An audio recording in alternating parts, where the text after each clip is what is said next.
নমস্কার বন্ধুরা, নতুন একটি ব্লগে আপনাদের স্বাগত। সকালবেলা অফিস থেকে বেরিয়ে পড়ে সোজা চলে গিয়েছিলাম সন্তোষ মিত্র স্কোয়ার, লেবুতলা পার্ক। শিয়ালদা থেকে বেরিয়ে গলির মধ্যে দিয়ে সন্তোষ মিত্র স্কোয়ার যেতে বেশ কিছুক্ষণই সময় লাগে, মিনিট 5-10। গলি দিয়ে আস্তে আস্তে হাঁটতে হাঁটতে চললাম লেবুতলা পার্কে।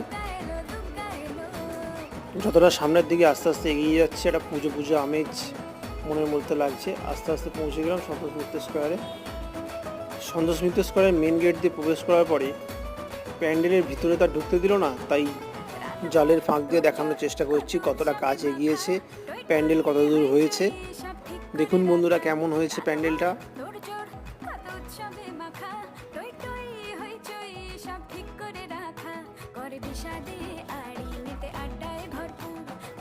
কাজ প্রায় অনেকটাই